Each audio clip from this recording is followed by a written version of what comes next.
নমস্কার বন্ধুরা, শুভ দুপুর। আজকে আমি বানাবো আলু পটলের রসা, বাট একটু অন্যরকম বানাবো। বেশি তেল দেব না, কিন্তু যাতে একটু টেস্টি হয় সেই চেষ্টাটাই করব। নর্মাল আলু পটলের তরকারির মতন অনেকটা হবে, আবার অনেকটা হবেও না বলতে পারো। একটু মশলাটা কম, আর তার মধ্যে একটু টেস্টি করার চেষ্টা করছি। তো প্রথমে আমি আগে সর্ষের তেল দিলাম, এরপর এটা তেলটা গরম হোক, তারপর আমি এখানে তেজপাতা আর সামান্য গোটা জিরে ফোড়ন দেব।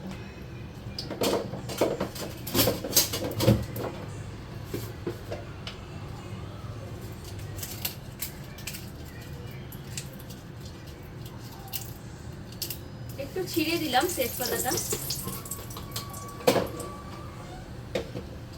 আর তেলটা যাতে ছিটে না আসে ওই জন্য আমি নুনটা এখনই দিয়ে দিলাম, তাহলে তেলটা ছিটে আসবে না মুখের ওপরে, নাহলে সবসময় প্রায় তেলটা ছিটেই আসে। আর একটু সামান্য গোটা জিরে দেব, দিলে আমি এবার আলু পটলটা একটু ভেজে নেব।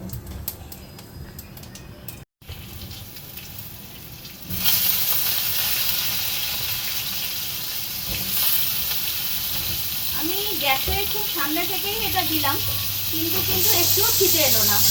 এই নুনটা দেওয়াতে কোনো কিছুই ছিটে আসে না। তো এখন আমি এটা একটু লাল লাল করে ভাজবো। নুন তো দিয়ে দিয়েছি আগে, নুন দেওয়ার আর খুব একটা দরকার নেই। এবার একটু সামান্য হলুদ দেব, বেশি হলুদ এটাতে যাবে না।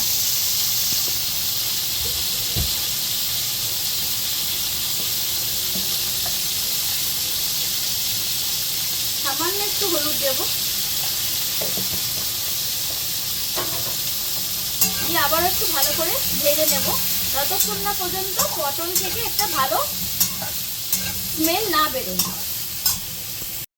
এবার আমার মশলাটা যেটা করব সেটা হচ্ছে সামান্য আমি 4 মগজ আর পোস্ত নিয়েছি, আর এখানে ছোট চেরি টমেটো, গ্রিন চিলি আর আদা নিয়েছি। এটা আমি এখন মিক্স করব।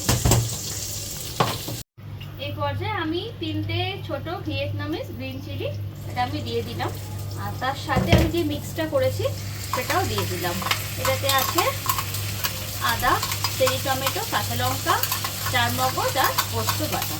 এটা একটু সাদা সাদা হবে, খুব হলুদ লালচে হবে না। এবার এটাকে আমি ভালো করে কষাবো।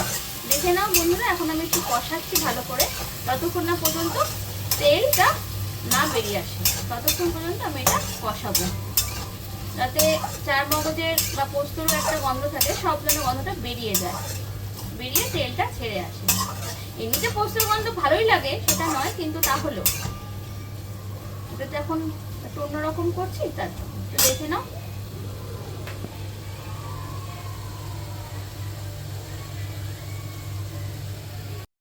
মোটামুটি এটা করেছিলাম একটু সাদা সাদা হবে একটু। এবারে স্বাদের জন্য, টেস্টের জন্য আমি একটু চিনি দেব। এটা একটু নিরামিষ রান্না তো, একটু চিনি না দিলে মোটেই ভালো লাগে না খেতে।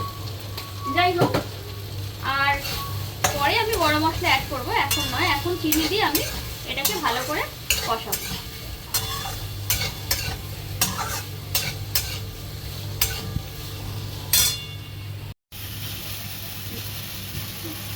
দেখো বন্ধুরা, এটা মোটামুটি কষানো কমপ্লিট হয়ে গেছে।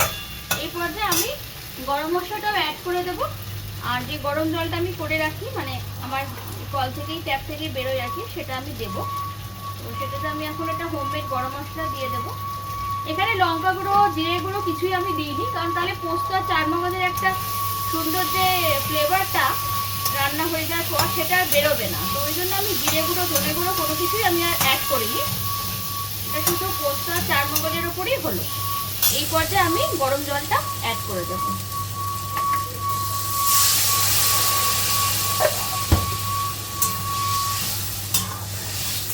এটা একটু দেখে নাও, এটা একটু সাদা সাদা হবে, খুব এটা কালারফুল হবে না, কারণ এখানে আমি কাশ্মীরি লঙ্কা গুঁড়ো বা কোনো লঙ্কা গুঁড়োই আমি এখানে অ্যাড করিনি। এটা একটু একটু কোরমা টাইপের কালারটা হবে, বাট পুরোটাই এটা ভেজিটেরিয়ানরা খেতে পারবে, একটু অন্যরকম টেস্টটা হয়।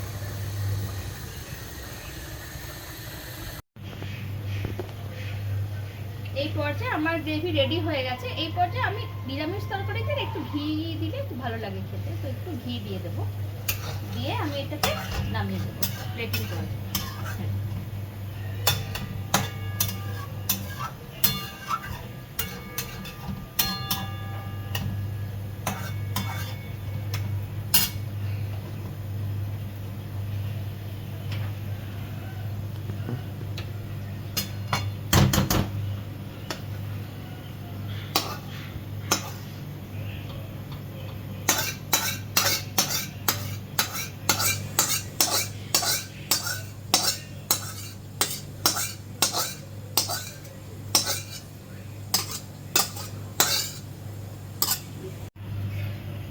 এটা আমার ফাইনাল লুক। দেখো বন্ধু, একটু সাদা সাদা হয়েছে কোরমার কালারটা, অরিজিনাল যে কোরমা হয় সেটা এরকমই কালারটা হয়। তো এটা যেহেতু পুরোপুরি নিরামিষ, তো ওই জন্য এটা এরকমই হয়েছে। আজকের মতো আসছি বন্ধু, সবাই ভালো থেকো, সুস্থ থেকো, সাবধানে থেকো।